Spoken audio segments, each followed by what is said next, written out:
प्रणाम। ओम ब्रह्म सत्यम। प्रेमियों, आज के विचार का प्रारंभ ग्रंथ श्री समता प्रकाश के एक दोहे से करते हैं। महाराज जी कहते हैं कि संपत जेती पाविये, उतना घना कलेश, मन नहीं धीरज पकड़े, दुखिया रहत हमेश। मनुष्य की संपत्ति जितनी अधिक बढ़ती जाती है, मनुष्य को जितना ज्यादा सांसारिक सुख व साधन प्राप्त हो जाएं, उसके जीवन में उतना घना कलेश उसको भोगना पड़ता है। मन में धैर्य नहीं आता, अर्थात हमेशा वस्तुओं को प्राप्त करने की बेचैनी, विकास की बेचैनी, सुख प्राप्त करने की बेचैनी बनी ही रहती है और मन में चैन या आनंद का दर्शन नहीं होता। उसके विपरीत मन में दुख अर्थात बेचैनी बनी रहती है। तो जो बाहरी विकास है उसके बारे में वाणी बड़ा स्पष्ट निर्णय कर रही है। जिस मनुष्य ने भी संसार का विकास किया है, उसके लिए जीवन व्यतीत किया है, तो उसने अपनी जिंदगी को अपने हाथों व्यर्थ किया है। क्योंकि जिस चैन की वो आशा करता था, वो चैन उसको कभी भी प्राप्त नहीं हुआ। बेचैनी लेकर ही जीता रहा और अंत में भी बेचैनी लेकर संसार से विदा हो गया।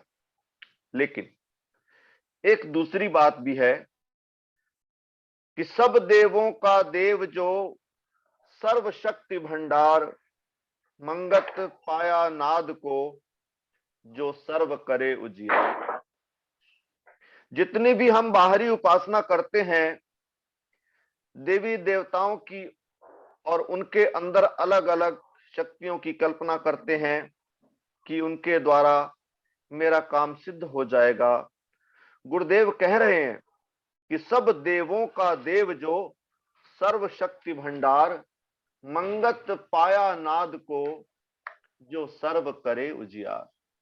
इस देह के अंदर वही परमेश्वर नाद रूप में स्थित है, अर्थात रोम रोम में उसका आनंद उजागर हो रहा है। जिन्होंने उपासना करके इसका आनंद अंदर अनुभव किया है, इस रहस्य को वही जानते हैं जो सर्व करे उजियार, यानी जिसके कारण ये सारा संसार कायम है, मेरी देह सहित। वो केवल शक्ति रूप नहीं है, वो जीवन रूप भी है। वही करता है, वही मेरे जीवन का पालन करता है। उसी के कारण मैं ये सांसारिक या शारीरिक जीवन जी रहा हूं। उसकी उपस्थिति यदि इस देह से हट जाए तो ये शरीर एक पल भी रह नहीं सकता। तो ये दो रास्ते हैं। पहला रास्ता तो ये है कि मैं संसार की चकाचौंध देखकर इसमें सुख की कल्पना करके, संसार में पुरुषार्थ करके ज्यादा से ज्यादा वस्तुएं या सुख या संपत्ति इकट्ठा करने की कोशिश करूं और इसके अंदर निरंतर वृद्धि करता रहूं। ये एक रास्ता है, क्योंकि जैसे जैसे इनकी वृद्धि होती है, मेरे अंदर संसार के सुख प्राप्त करने की इच्छा और तीव्र होने लगती है और ये निरंतर बढ़ती रहती है। सुख मन की कल्पना है। उदाहरण के लिए, अगर किसी व्यक्ति के मन में यह इच्छा उत्पन्न हो जाए कि संसार में मेरा नाम होना चाहिए, नाम कमाने के लिए लोग क्या क्या नहीं करते, आप भली भांति जानते हैं। लेकिन नाम मन की एक कल्पना ही तो है, इसके अलावा क्या है। कल्पना में भी सुख है। एक सुख और है जिसे हम इंद्रियों का भोग कहते हैं। इंद्रिय भोगों के लिए हमारे मन में कितनी इच्छाएं उठती हैं, उसी के लिए हम तरह तरह के पकवान खाते हैं, तरह तरह के भोग भोगते हैं। लेकिन इंद्रिय सुखों में भी सबसे बड़ा सुख जो कि स्त्री पुरुष मिलन का सुख है, इस सुख के लिए पशु पक्षी भी लालायित हैं, वनस्पति भी लालायित है और इंसान भी। लेकिन इंद्रिय भोगों के सुखों में जो सबसे प्रबल सुख है, उसके विज्ञान या फैलाव को यदि हम देखें तब पता लगता है कि एक मनुष्य जब अपना परिवार बसाता है, स्त्री पुरुष संग का सुख भोगते हैं, तो उस सुख के आगे फैलाव कितने हैं ये भी हम जानते हैं। उस सुख को भोगने के साथ साथ परिवार का फैलाव होता है। माना 2 बच्चे भी घर में हैं तो उनके पालन में कितनी जिंदगी निकल जाती है, और जो हमारा व्यक्तिगत सुख था अब वो हमारी जिम्मेदारी बन जाती है। परिवार के पालन के लिए मैं संसार और समाज का गुलाम बन जाता हूं। उनका पालन कैसे करूं, क्योंकि उनके पालन के लिए संसार की आवश्यकता है, वस्तुओं की भी आवश्यकता है और व्यक्तियों की भी आवश्यकता है। इसके बिना परिवार का पालन हो ही नहीं सकता। तो स्रोत कहां से पैदा हुआ? इंद्रियों का सुख स्रोत था, लेकिन फंस कहां गया? पूरे संसार में मैं फंस गया। सत्पुरुष इच्छा के प्रसार को देख रहे हैं, इसलिए वाणी हमें निर्णय दे रही है कि संपत जेती पाविये उतना घना कलेश, मन नहीं धीरज पकड़े दुखिया रहत हमेश। एक इंद्रिय सुख के लिए मैंने परिवार खड़ा कर लिया, परिवार खड़ा करने से उसके पालन का बोझ मुझ पर आ गया और उनके पालन हेतु मैं संसार में उलझ गया। नौकरी करता हूं तो गुलामी है और व्यापार करता हूं तो भी गुलामी है। आम गृहस्थी क्या कहता है कि मुझे परिवार पालने के लिए यह सब करना ही है। यह बोझ आया कहां से? आया तो मेरी इंद्रिय भोग की इच्छा के कारण ही। इसलिए जो लोग संपत्ति बढ़ाने की बात करते हैं, उसी को वाणी कह रही है कि मनमुख मूढ़े चले निरासे, अंत की बारी जग से प्यासे। मूर्ख लोग संपत्ति बढ़ाने की कोशिश करते हैं, साजो सामान बढ़ाने की कोशिश करते हैं और इंद्रियों के भोग भोगने की कोशिश करते हैं। इनमें मर्यादा पालन की कोशिश नहीं करते, दूसरे से मुकाबला करते हैं। किसी ने शादी की तो उससे ज्यादा बड़ी या शानदार शादी की कोशिश होती है। भोगों के लिए भी कंपटीशन है। ऐसी जड़ बुद्धि है कि होश ही नहीं है कि मैं कर क्या रहा हूं। तो वासना मनुष्य को नाश की तरफ ले जाती है। आखिर में क्या होता है? हमें शारीरिक भोग भोगने की आदत पड़ जाती है। हम सब जानते हैं कि शरीर को अपनी एक सीमा है, हमारे शरीर की एक अपनी सीमा है। बचपन से जिन बच्चों की खाने पीने की आदत खराब हो जाती है, हम जानते हैं कि कितनी जल्दी उनका शरीर या आंतें कमजोर हो जाती। जो कमजोरी 50 या 60 वर्ष में होनी थी, वो 20 या 30 वर्ष में हो जाती है। क्षमता घट जाती है। पैसे के दम पर जबान का रस लेना तो शुरू कर दिया, लेकिन ये होश नहीं कि शरीर की भी तो अपनी उतनी सामर्थ्य नहीं है। जितना हम गैर जरूरी भोग भोगेंगे, हमारी शरीर की सामर्थ्य कम होती चली जाएगी। जेब में पैसे हैं, वस्तुएं खरीद सकते हैं, लेकिन शरीर की सामर्थ्य तो कम है। शुगर के मरीज हो गए, ब्लड प्रेशर हो गया, उसका क्या करेंगे? किसी के पास तो पैसा नहीं है, हमारे पास पैसा है, जितनी चाहे मिठाई खा सकते हैं, लेकिन शरीर ही अनुमति नहीं दे रहा। कैसे तरस तरस के जीवन बिताते हैं, ये विचार करने की बात है। ये जो इंद्रियों के भोग हैं, ये मनुष्य को नाश की तरफ ले जाते हैं। हम सब जानते हैं कि शरीर का अपना एक धर्म है। यदि जवानी आती है तो बुढ़ापा भी आता है, जन्म है तो मौत भी होती है। ये जीवन बना नहीं रहता, छिन भी जाता है। लेकिन मनुष्य के साथ समस्या ये है कि उसे याद नहीं रहता कि शरीर की मृत्यु के बाद भी वो बच जाता है। मेरे संस्कार भी बच जाते हैं, जिस मन के अंदर इच्छाएं पाली थी वो मन भी बच जाता है। और इसी स्वभाव, इसी इच्छा और इन्हीं कर्मों के अनुसार मुझको नई देह प्राप्त हो जाती है। वहां फिर से सारा बोझ लेकर पैदा होता है जो हमने इस जन्म में इकट्ठा किया है। बचपन से ये वासना का बोझ मेरे मन में बढ़ रहा होता है। वर्तमान जन्म भी गया और अगला जन्म भी गया। सत्पुरुष कहते हैं कि इच्छा तो तेरे अंदर है। मनुष्य जन्म तुझे इसलिए दिया गया था कि तुझे इस इच्छा का होश होना चाहिए था। इस इच्छा की दिशा को तूने मोड़ना था।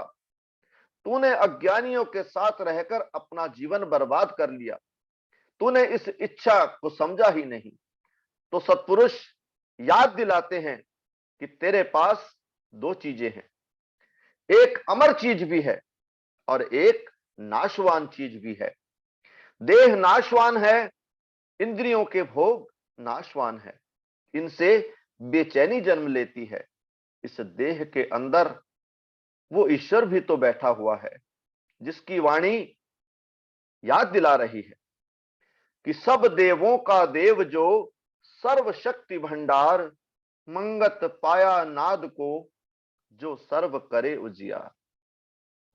सारे संसार को जो प्रकाशित कर रहा है वो इस देह के अंदर मौजूद है। जिसने संपत्ति इकट्ठी की है वो कितना बेचैन रहता है। जिसने अपने अंदर नाद रूप परमेश्वर का अनुभव किया है वो कितना शांत रहता है। महाराज जी के सामने कितने लोग आते थे, क्या क्या बेचैनी लेकर आते थे। महाराज जी ने अपने जीवन में क्या कमाई की थी। बचपन से ही उनको होश था अंदर का, इसलिए उनके अंदर क्या इच्छा थी। उनके जीवन में कहीं पता लगता है कि उन्हें इंद्रिय भोग की इच्छा थी, क्या उन्हें संपत्ति इकट्ठी करने की इच्छा थी।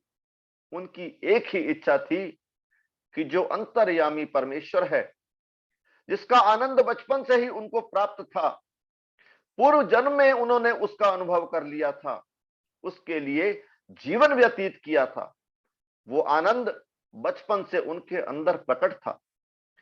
आगे वो क्या कहते हैं, उसकी पूर्णताई के लिए वो प्रयास करते हैं। उनकी इच्छा पूरे संसार से सिमटकर, इस देह से सिमटकर ईश्वर दर्शन में लग गई। हम आज भी उनको याद करते हैं, उनकी वाणी श्रवण करते हैं। वाणी श्रवण करने से ही शांति मिलती है। उनके वचनों को समझने से भी बड़ी शांति मिलती है। उन्हीं की वाणी ही तो यह निर्णय दे रही है। गुरु तो धारण कर लिया, परंतु गुरु की बात पर विश्वास नहीं कर रहे। विश्वास करते भी हैं तो उस पर विचार नहीं करते। जब विचार ही नहीं करेंगे तो उस पर चलेंगे कैसे। हमारा जो अभ्यास या आदत बनी हुई है वो तो एक ही बनी हुई है कि संसार में सुख फैले हुए हैं। ये हमारी सोच है। मैं जितनी कोशिश कर लूंगा उतने ही इकट्ठे कर लूंगा। मैं भी सुखी हो जाऊंगा और मेरी संतान भी सुखी हो जाएगी। मेरा गृहस्थ जीवन भी सुखी हो जाएगा। जो मेरी बर्बादी का रास्ता है मैं उसमें सुख देख रहा हूं, मुझे होश ही नहीं। इसलिए ये जो बाहर के सुख के भोग की तमन्ना है, ये जिंदगी को व्यर्थ करने का रास्ता है, ये मृत्यु का रास्ता है। अंदर के आनंद की जो तमन्ना है, ईश्वर को प्राप्त करने की जो इच्छा है, उसके लिए मनुष्य सिमरन करता है, संसार में संयम करता है, जीवन को इतना सिकोड़ लेता है कि कम से कम वक्त खर्च करके भी उसका काम चल जाता है। वो होश का जीवन जी रहा है, वो संसारियों की नकल नहीं करता। महाराज जी को भी परिवार वालों ने कमाई करने के लिए कहा। सभी ने गुरुदेव से कहा कि जीवन ऐसे नहीं चलता, लेकिन गुरुदेव स्वयं जानते हैं कि पूर्व जन्म की जो कमाई है बड़ी कीमती कमाई है।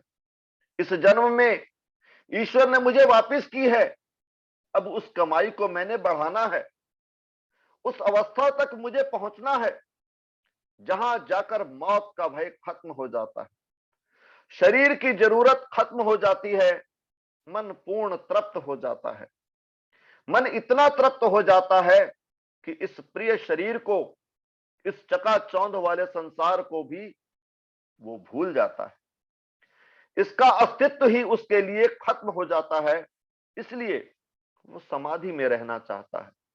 समाधि वो अवस्था है जहां मन अंदर के आनंद में लीन हो चुका है, जहां वासना, जहां इच्छा का नामो निशान मिट चुका है। इच्छा है ही नहीं। इच्छा कब उठती है?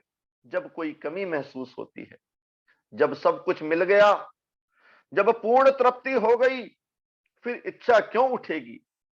मन की पूर्णताई वहां पर है, वो चीज अंदर मौजूद है। ये ऋषि के जीवन से पता चलता है, उनके संग से पता लगता है, उनकी वाणी, उनके विचार से पता लगता है। जो इच्छा मैं संसार में फैला रहा हूं, उसके लिए वाणी बड़ा स्पष्ट निर्णय कर रही है कि ये क्षणिक सुख है, आज है कल नहीं रहेगा। हर सुख दुख में बदल जाता है। जिस प्रकार जिंदगी मौत में बदलती है, जवानी बुढ़ापे में बदलती है, उसी प्रकार हर सुख दुख में बदल जाता है। हम संतोष का जीवन चाहते हैं, पर हमने रास्ता गलत चुन लिया है। हमने गुरु इसलिए धारण किया है कि मेरे जीवन जीने की दिशा ठीक हो जाए, इसलिए इस रहस्य को समझना पड़ेगा। बिना इस रहस्य को समझे, बिना इस बात पर गहरा विचार किए, हम किसी निर्णय पर नहीं पहुंच पाएंगे। जिंदगी हमारी ऐसे ही चलती जाएगी। इतने वर्ष सत्संग सुनने के बाद भी जीवन का मेरा कोई ठोस निर्णय नहीं बन पाया। वक्त को हम टालते चले जा रहे हैं। कुछ सुधार तो हमने किए होंगे, झूठ में, बेईमानी में, फैशन में हमने कमी की होगी, सेवा की होगी, लेकिन जीवन का लक्ष्य कहां बना? चाल तो वही है। मन संसार में ही सुख खोज रहा है, मौत की याद नहीं। अंदर आनंद का खजाना है, वो ऐसा खजाना है जिसकी कमाई अगर मैंने की तो शरीर की मौत भी मुझसे उस खजाने को छीन नहीं सकती। विचार करके तो देखें, जैसा वाणी कह रही है, यदि मैं वैसा विचार करना सीख जाऊं तो फिर इस गलती से बच सकता हूं। वाणी याद दिला रही है, देह की ममता तपन अत भारी, पल पल जीव को करे अंगारी। परेशान मैं हो रहा हूं, फिर भी मुझे होश नहीं। मैं अपने आप को देह करके देखता हूं, मैं देह हूं।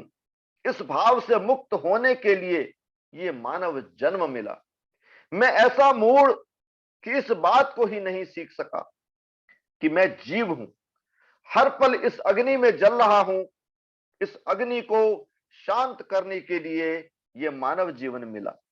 इसलिए ईश्वर गुरु रूप में अवतार लेते हैं, वाणी प्रकट करते हैं, अपना स्वयं का जीवन जीकर दिखाते हैं कि तेरा रास्ता क्या है। लेकिन मैं कितना मूर्ख हूं कि नाम उनका लेता हूं, उनको गुरु भी बना लेता हूं, लेकिन उनकी बात को गहराई से सीखने की कोशिश नहीं करता, समझने की कोशिश नहीं करता। सारा जीवन मेरा यूं ही व्यतीत हो जाता है।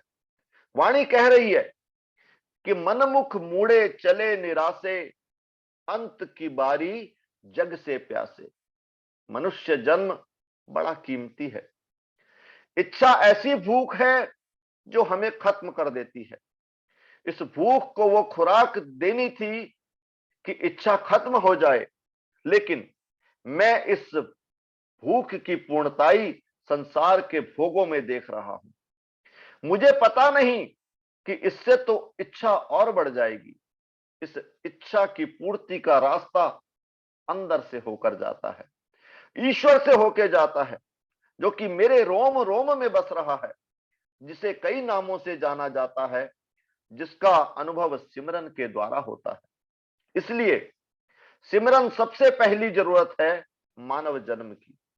महाराज जी कहते हैं कि सिमरन से लापरवाही करनी अपनी मूल की बर्बादी है।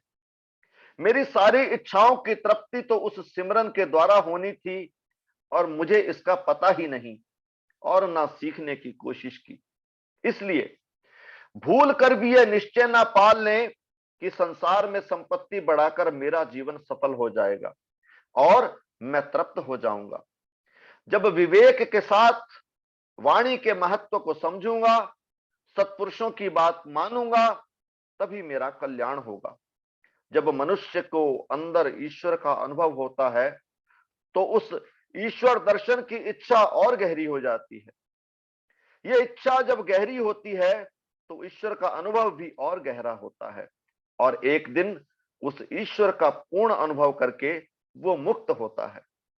ईश्वर पूर्ण तृप्ति का नाम है, ईश्वर पूर्ण आनंद का नाम है। यह इच्छा मेरे अंदर ईश्वर के लिए उठ रही है, और मैं इसे भोगों में लगा रहा हूं। यही मेरी मूर्खता है। मुझे गुरु के जीवन को देखना होगा, उनकी वाणी और विचार को समझना होगा, और अपनी दिशा ठीक करनी होगी। यह अंदर का रास्ता है। बाहर सुख है, अंदर आनंद है। सुख क्षणिक है, आनंद स्थायी है। यह स्थायी संतोष है, तृप्ति है।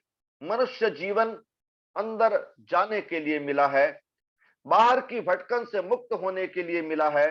इसलिए गुरु आज्ञा में जीवन जीकर अपना जीवन सफल करें। सर्व जगत को छाड़ के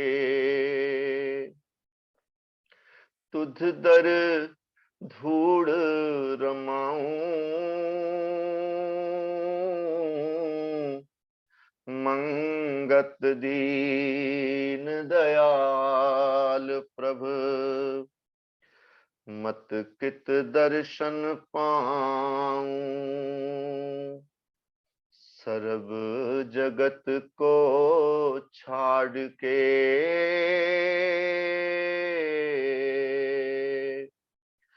तुध दर धूड़ रमाऊं,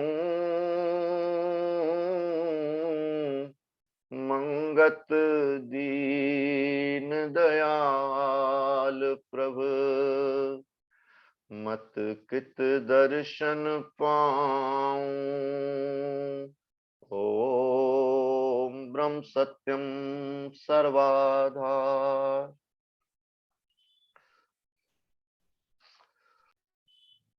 ओम ब्रह्म सत्यम सर्वदा।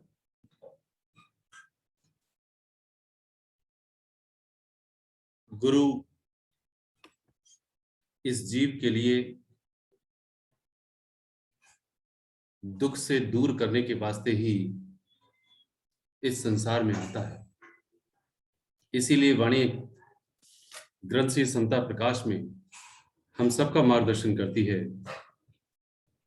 दुखी जीव की सुन पुकार, सतगुरु आए जगत उद्धार। जो दुखी जीव होता है, उस दुखी जीव की पुकार को सुनकर के गुरु आते हैं। वो जगत गुरु होते हैं। गुरु जब भी कोई जीव धारण करता है, पूर्ण गुरु की बात हो रही है, तो वह जो पूर्ण गुरु है,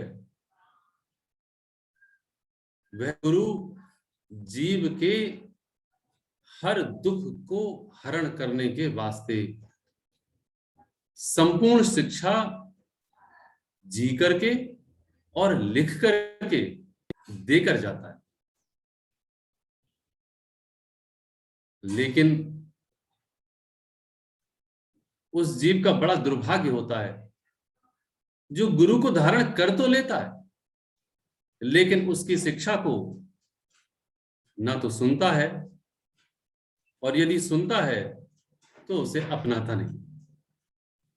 वो बड़े भाग्यशाली जीव हैं जो गुरु को धारण अंतर से करते हैं। एक बात वो है कि हमने गुरु को धारण किया, लेकिन एक लेवल लगाया। एक वो है जिन्होंने गुरु को धारण किया और अंतर से जब कोई जीव गुरु को धारण करता है तो उनके मार्गदर्शन को बहुत गहराई से समझने की कोशिश करता है, और जो समझ जाता है वो समझने का अर्थ ही यही है कि वो अपने जीवन में अपनाता है। इसका अर्थ यह हुआ कि हम अपने विकारों से दूर जितनी शीघ्रता से होंगे, मुझे आंतरिक सुख उतनी ही शीघ्रता से मिल जाए। गुरु बाहरी सुख के लिए नहीं आते। बाहरी सुख अर्थात देह का जो सुख है वो तेरे ही प्रारब्ध के अधीन है। ये मैं कैसे भूल जाता हूं? जब संपूर्ण देह प्रारब्ध के अधीन है तो मेरा जो सुख है बाहरी अर्थात जो देह का है वो तो पहले से निर्धारित है। जिसको कहते हैं होना है सो हो रहा, प्रभु की आज्ञा माही, आगे पीछे ना कर सके तिल भर तिस फरमाही। जब वाणी हमारा मार्गदर्शन कर रही है कि तिल मात्र भी हम ना आगे कर सकते हैं ना पीछे कर सकते हैं, तो हम देह का सुख या दुख बदल कैसे सकते हैं? तब बात आती है कि आंतरिक सुख की, अर्थात जो मेरे दुर्गुण हैं, जो मेरे अवगुण हैं, मैं धीरे धीरे उनको दूर करूं, उनकी कोशिश करूं, दूसरों से प्रेम करूं, ईर्ष्या ना करूं, दूसरों की बुराई ना करूं। इसी तरह से मैं अपने सेवा को अपनाऊं। सेवा तन से, मन से और धन से। तब वो ऐसे गुणों को अपनाता है, सत्संग को अपनाता है, वो वक्त निकालता है जैसे कि वो जो गुरु का मार्गदर्शन है, जो शास्त्र में अंकित है, वो मार्गदर्शन उसको प्राप्त हो सके। ऐसे ही वो सुबह और शाम प्रभु की भक्ति के लिए, प्रभु के सिमरन के वास्ते 2 घड़ी सुबह और शाम को भी निकलता है।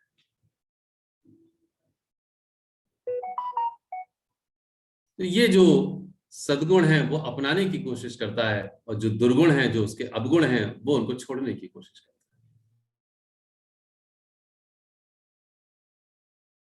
के लिए दूसरे की बुराई, दूसरे की जो अवजोई है वो करने लगते हैं। तो ये जो विचारधारा है मेरी, वो धीरे धीरे अपना हट करके मेरी विचारधारा सतोगुणी बनती जाती है।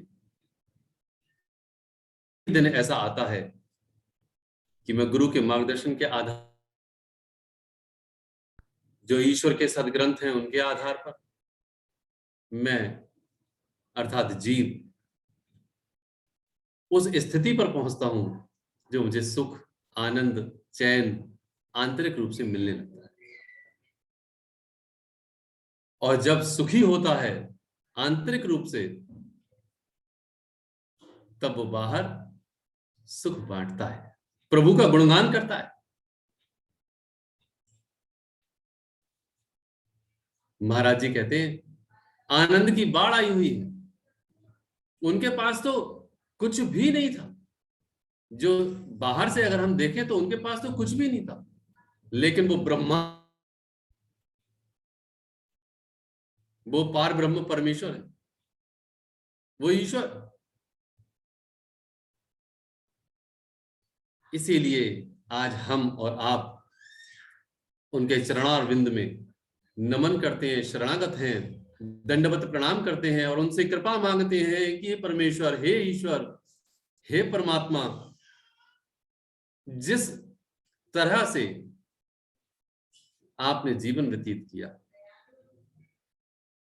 आपने मार्गदर्शन हमारे लिए दिया, उसी प्रकार से हम पर भी कृपा करिए।